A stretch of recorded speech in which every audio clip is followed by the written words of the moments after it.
Hello students, welcome back to our channel. Students, last lecture में हमने exercise 5.3 question number 10 तक किया था। आज क्वेश्चन नंबर 11 से स्टार्ट करते हैं। Question number 11 says if the sum of first n terms of an AP is 4n minus n square, what is the first term that is s1। मतलब सम of n terms यानी कि sn आपको दे रखा है 4n minus n square. आपको first term बतानी है जिसका नाम हम तो बोलते हैं a1, बट उन्होंने क्वेश्चन में दिया हुआ है s1। तो ये आपने ध्यान देना है। What is the sum of first two terms, first two terms का सम आपको बताना है। फिर सेकेंड टर्म कौन सी है वो भी आपको बतानी है। Third, tenth and nth terms भी आपको बतानी है। तो देखते हैं कैसे होगा ये। देखो, आपको सम ऑफ n टर्म्स बोला हुआ था, एस एन आपको 4n माइनस एन स्क्वायर दिया हुआ है। आपको फर्स्ट टर्म बोला है निकालने को जिसका नाम उन्होंने s1 दे रखा है। तो अगर s से उसका नाम दे रखा है तो हम s वाले में डाल सकते हैं।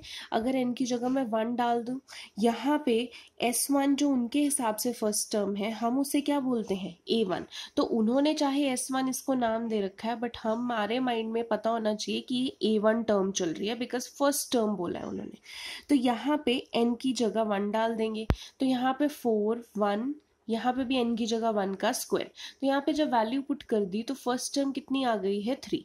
यानी कि हमारे हिसाब से वो a1 है, क्वेश्चन के हिसाब से वो s1 है, बट है क्या है वो चीज़, फर्स्ट टर्म। सिर्फ नाम उन्होंने s1 दिया हुआ, ठीक है। अब सम ऑफ टू टर्म्स भी निकालना है। अगर मैं यहाँ पे n की जगह 2 डाल दूँ तो यहाँ पे s2 बन जाएगा। तो बेसिकली वो तो सम ऑफ टू टर्म्स ही बनेगा। तो यहाँ पे s2 डाल देंगे यानी कि सम ऑफ टू टर्म्स। तो n की जगह 2 डाल देंगे आप, यहाँ पे 4 इंटू 2 माइनस 2 का स्क्वायर, यहाँ पे आपके पास 4 आ जाएगा, ठीक है। अब सेकेंड टर्म अगर निकालनी है, हमें पता है s2 यानी कि सम ऑफ टू टर्म्स का मतलब क्या होता है, first term plus second term. तो सम ऑफ टू टर्म्स तो हमारे पास 4 है। फर्स्ट टर्म यानी कि a1 वो कितना है हमारे पास 3, तो 3 डाल दिया। सेकेंड टर्म हमने निकालनी है तो माइनस करके यहाँ से a2 निकल गया 1, तो a2 निकल आया। अब आप d भी निकाल सकते हो। d कैसे निकालोगे, a2 माइनस a1 करके। a2 आपके पास 1 है, a1 फर्स्ट टर्म आपने निकाली 3, तो 1 माइनस 3 d आपके पास माइनस 2 आ गया। अब आपको टेंथ टर्म निकालनी थी। टेंथ टर्म यानी कि a प्लस 9d। तो a की वैल्यू यानी कि फर्स्ट टर्म आपके पास 3 है, 9 d की वैल्यू माइनस 2, तो 8 एन आपके पास माइनस 16 आ गया। एक आपको nth टर्म भी निकालनी है। जब nth टर्म बोला मतलब n की वैल्यू नहीं डालनी है, तो nth टर्म का फॉर्मूला लगा देना है a plus n minus 1 into d. a की वैल्यू आपके पास कितनी है, first term 3 plus n minus 1, d की वैल्यू कितनी है, माइनस 2। 3 ऐसे लिखेंगे, minus 2 into n minus 2n, minus 2 into minus 1 plus 2, 3 plus 2 5 minus 2n। तो वो आपकी an की वैल्यू आ गई, ठीक है। 12th क्वेश्चन देखते हैं। आपको बोला find the sum of first 40 positive integers divisible by 6।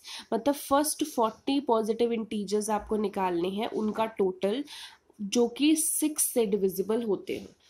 तो इसमें देखो आपको सीरीज तो बना के नहीं दे रखी, तो आपने सीरीज बनानी है। तो पहले हम एपी बना लेते हैं ऐसे नंबर्स जो कि 6 से डिविजिबल होते हों। तो पहला तो 6 होगा, then 12, then 18 and so on. अब कितने का सम निकालना है, 40 का, यानी कि n आपको कितना दे रखा है, 40, ठीक है। तो यहाँ से n भी हमें पता लग गया, a पता लग जाएगा 6, d क्या हो जाएगा 12 माइनस 6। अब सम ऑफ 40 निकालना है यानी कि आपको s40 निकालना है। फॉर्मूला तो आपको पता है n by 2 2a plus n minus 1 into D. n की जगह क्या डालना है, 40 बाई 2 2, a की जगह 6 प्लस n माइनस 1 यानी कि 40 माइनस 1 इंटू डी। डी क्या है 6। आप इसको सॉल्व करोगे, s40 आपके पास 4920 आ जाएगा, ठीक है। सिंपल है, सिर्फ आपको ये इक्वेशन ये सीरीज बनानी थी और कुछ नहीं था। नेक्स्ट देखते हैं 13th question. Find the sum of first 15 multiples of 8। बिल्कुल ऊपर के जैसे ये डिविजिबल हो या मल्टीपल हो एक ही बात है। यहाँ पे फर्स्ट 15 मल्टीपल्स 8 के निकालने यानी कि s15 निकालना है और सीरीज आपने बनानी है जो कि 8 से डिविजिबल होती हो।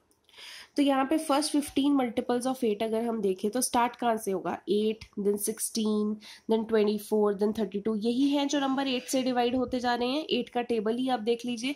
तो अगर यहाँ से हम निकालना चाहें तो क्या क्या निकाल सकते हैं, एक तो फर्स्ट टर्म निकाल सकते हैं a यानी कि 8, d निकाल सकते हैं 16 माइनस 8, ठीक है। फिर S15 आपको निकालना है, सम ऑफ 15 टर्म्स, तो n/2 2a + n-1 into D. n की वैल्यू कितनी है आपके पास, 15 मल्टीपल्स निकालने हैं तो 15 होगी। 2a की वैल्यू फर्स्ट टर्म 8 है प्लस n-1 यानी कि 15 - 1, d की वैल्यू 8 है। सॉल्व करेंगे, S15 आपके पास 960 आ गया। Question number 14 says find the sum of odd numbers between 0 and 50। अब 0 एंड 50 के बीच में जितने भी नंबर्स होंगे उनमें से जो ऑड नंबर्स हैं, सिर्फ ऑड नंबर्स का आपको टोटल निकालना है, ठीक है। तो इस केस में देखो, पहले तो आपको 0 एंड 50 के बीच में कितने ऑड नंबर्स हैं वो पता होना चाहिए।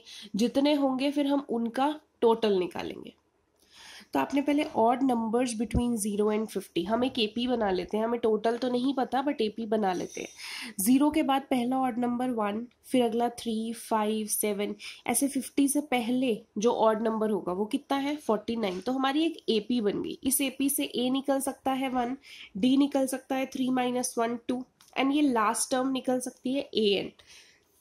यहाँ से क्या निकलेगा, हमें n निकालना है पहले, क्योंकि हमें पता ही नहीं ना। पिछले वाले क्वेश्चन में जिसे दे रखा था 15 मल्टीपल्स निकालो या 40 पॉजिटिव इंटीजर्स निकालो, तो n दिया हुआ है कि n 15 है, n 40 है, इसमें n पता ही नहीं है कि टोटल कितने नंबर्स है। तो पहले n निकालना है। जब भी n निकालना होता है तो हम an का फॉर्मूला यूज करते हैं, क्योंकि an यहाँ पे दे रखा है। an की value a + n-1 into D होती है। an की जगह लास्ट टर्म 49, a की जगह फर्स्ट टर्म 1, n हमें नहीं पता, d की जगह 2। यहाँ से आप सॉल्व करेंगे तो n आपके पास आ जाएगा 25। अब टोटल 25 टर्म्स है, यानी कि 0 एंड 40 के बीच में, जो कि ऑड है। अब उन सबका टोटल निकालना है, यानी कि n यानी कि S25। अब यहाँ पे भी आपके पास दो ऑप्शन है, या तो आप n/2 2a + n-1 into D वाला फॉर्मूला लगा सकते हैं, बट मैंने आपको बताया कि जब भी an दिया हुआ हो तो शॉर्टकट वाला फॉर्मूला लगा दो Sn में। तो Sn में क्या लग सकता है, n/2 a + an। n कितना है 25 टर्म्स है, तो 25/2, a की वैल्यू 1 है, an की वैल्यू जो लास्ट में है 49। अब सॉल्व करोगे Sn की वैल्यू 625, ठीक है। 25 टर्म्स का टोटल 625 है। क्वेश्चन नंबर 15 देखते हैं। 15 says a contract on a construction job specifies a penalty for the delay of the completion beyond a certain date as follows। मतलब एक कंस्ट्रक्शन जॉब है, उस पर एक कॉन्ट्रैक्ट लगा हुआ है, अगर आप काम कंप्लीट करने में डिले करते हैं उस कंस्ट्रक्शन जॉब का तो आपको कुछ पेनल्टी पड़ेगी, यानी कि कुछ आपको फाइन देना पड़ेगा। फाइन किस हिसाब से देना है, उन्होंने बोला 200 rupees for the first day. अब फर्स्ट डे है यानी कि फर्स्ट वैल्यू कितनी है 200, तो आपने पहले ही लिख लेना है A1 की value 200। 250 for the second day यानी कि A2 कितना है 250। 300 फॉर द थर्ड डे यानी कि A3 कितना है 300। तो A1 A2 A3 आ गया। आप क्या निकाल सकते हो, D निकाल सकते हो, तो पहले D निकाल लो।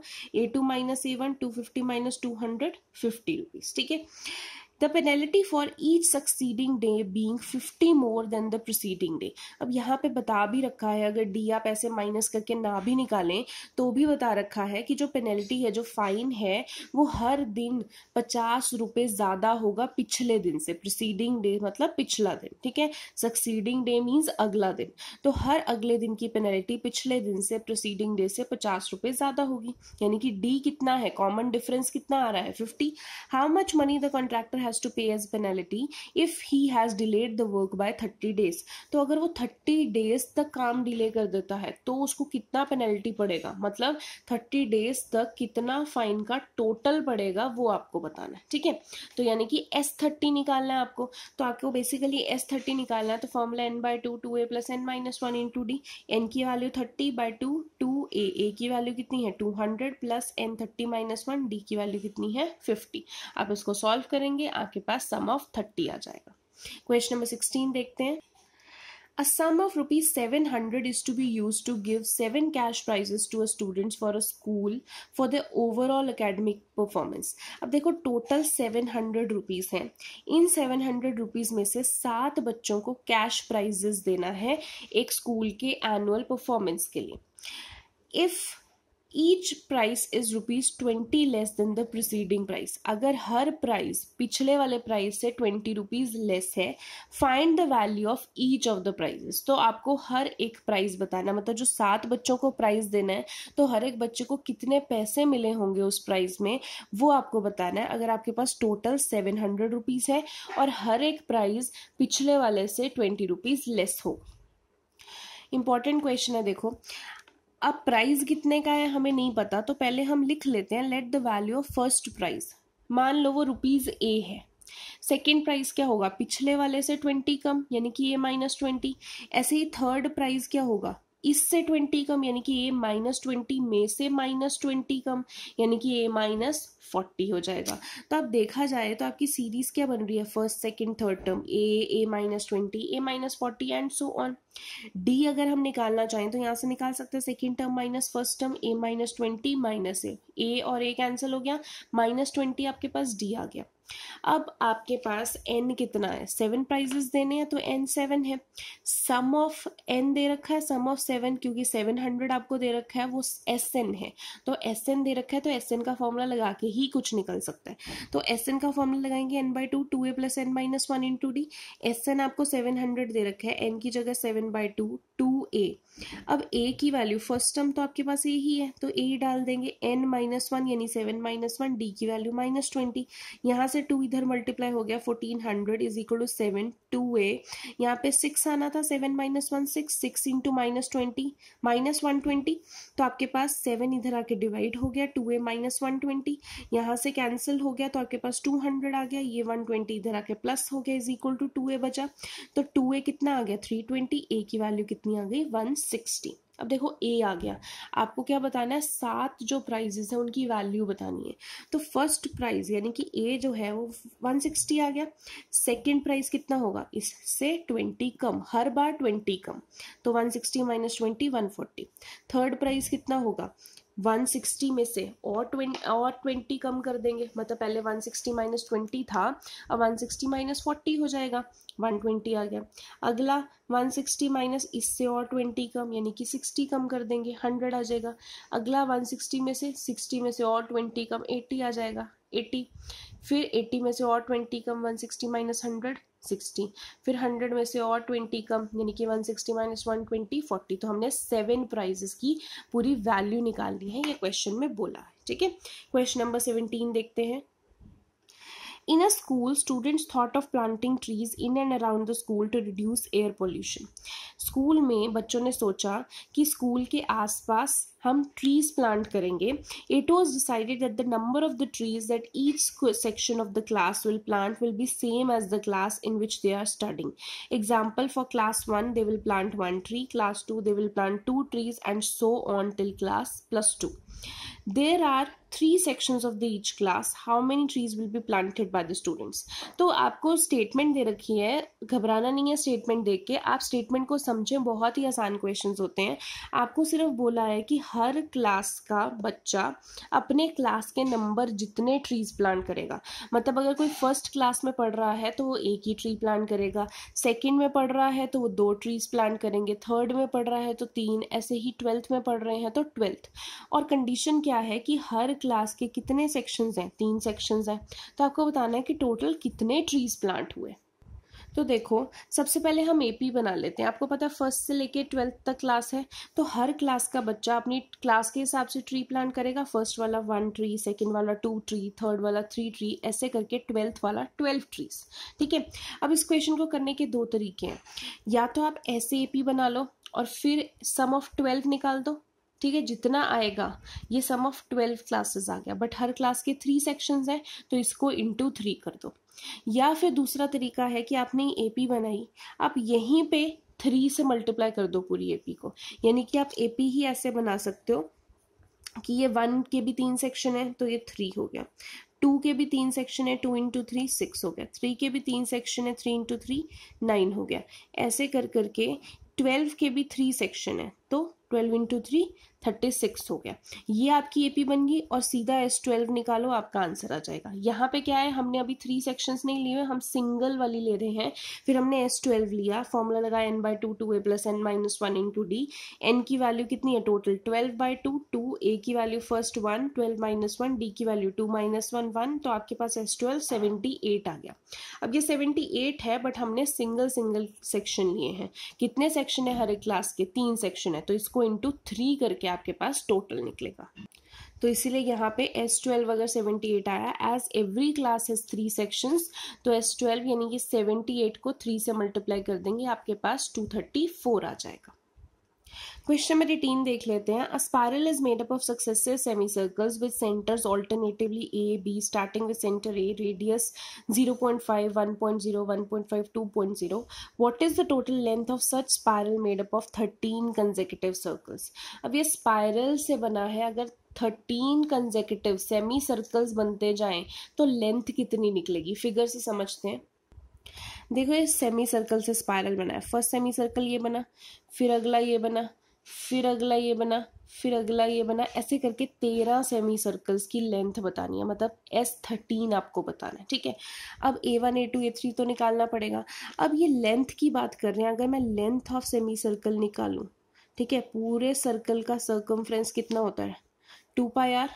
सेमी सर्कल की लेंथ निकालनी है तो उसको आधा कर देते हैं, यानी कि πr। तो length of a semi circle क्या हो जाएगा, सर्कमफ्रेंस का हाफ 2πr/2πr। ठीक है, अब फर्स्ट टर्म अगर मुझे निकालनी है लेंथ ऑफ ये L1, अगर हमें निकालना है, इसको आप L1 लिख सकते हैं। L1 अगर हमें निकालना है जिसका रेडियस आपको 0.5 दे रखा है, तो यानी कि πr लेंथ होगी पाई इंटू 0.5। 0.5 को हम क्या लिख सकते हैं 5/10, कैंसिल करके 1/2 आ जाएगा, 1/2 इंटू पाई/2। L1 आ गया। ऐसे ही अगर L2 निकालनी है, लेंथ ऑफ रेडियस सेकंड की दे रखी है 1, तो यानी कि पाई इंटू आर की जगह 1, तो पाई हो गया।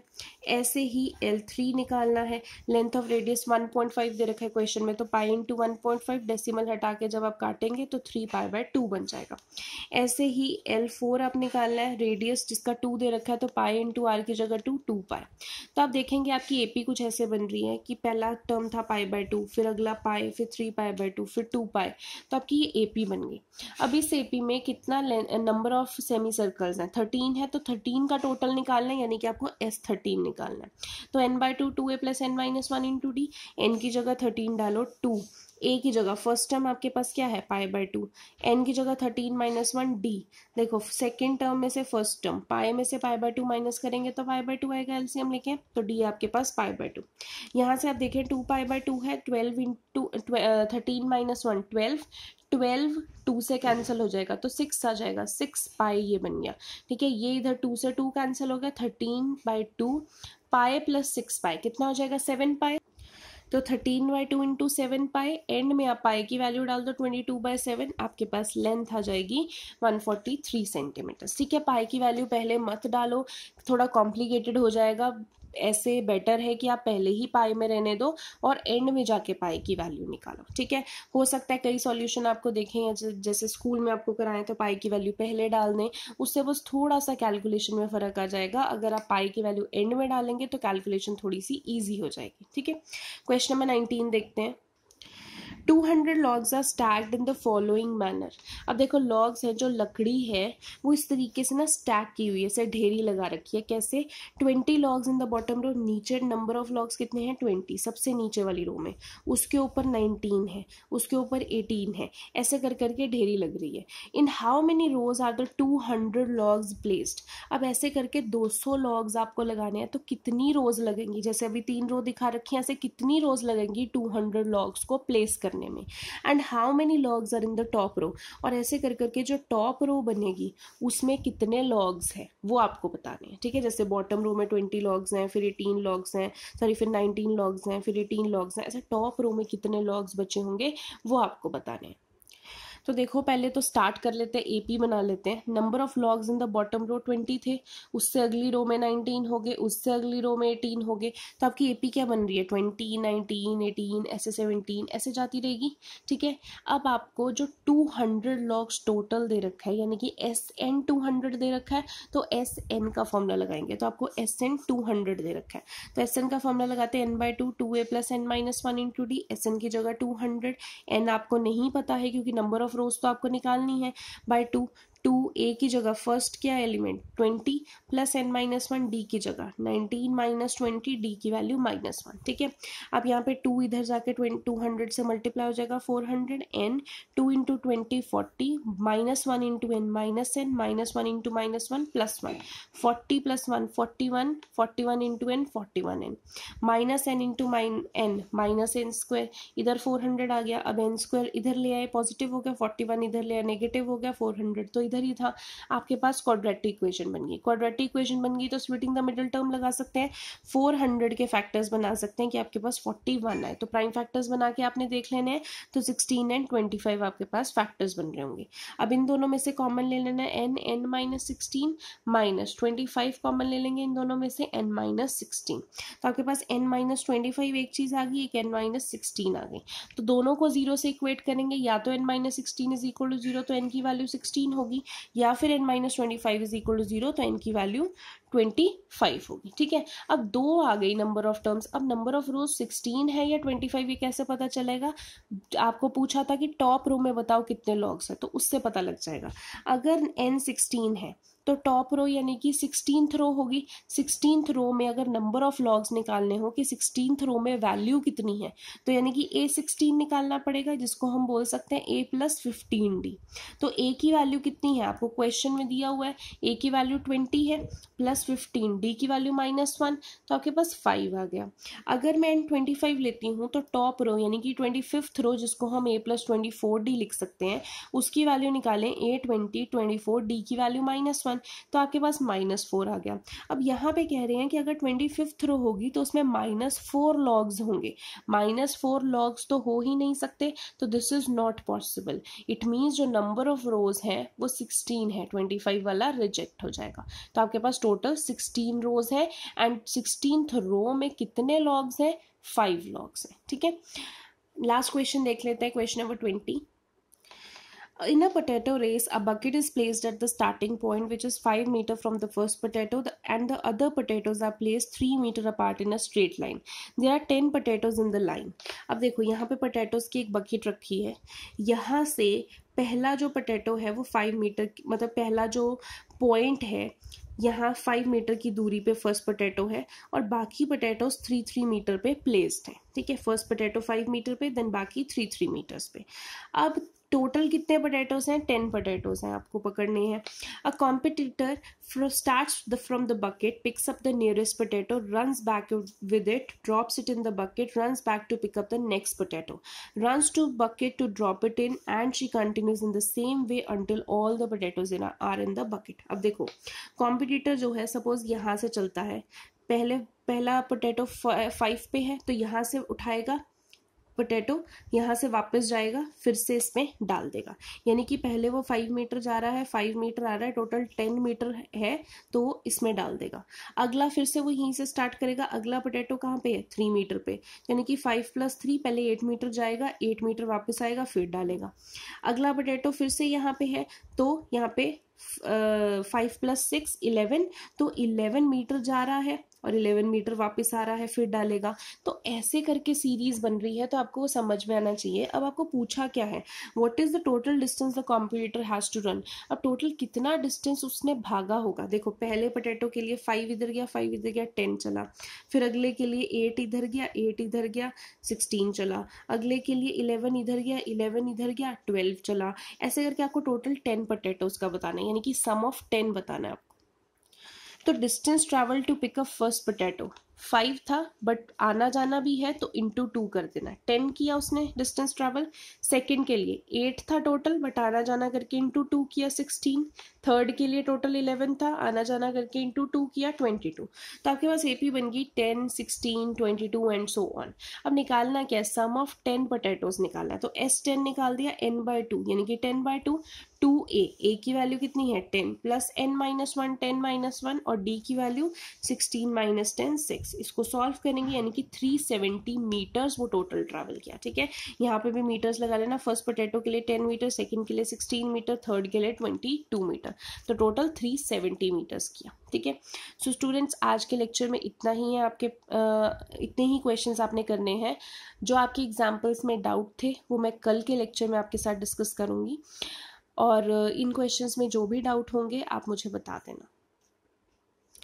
एंड इस सैटरडे जो टेस्ट है आपका, टेस्ट का सिलेबस है आपका एक्सरसाइज 5.3 फुल एक्सरसाइज एंड 5.3 की जो एग्जाम्पल्स है। ठीक है, यानी कि 5.2 एक्सरसाइज और 5.3 एक्सरसाइज के बीच में जो एग्जाम्पल्स हैं वो आपको करनी है, प्लस एक्सरसाइज 5.3 फुल।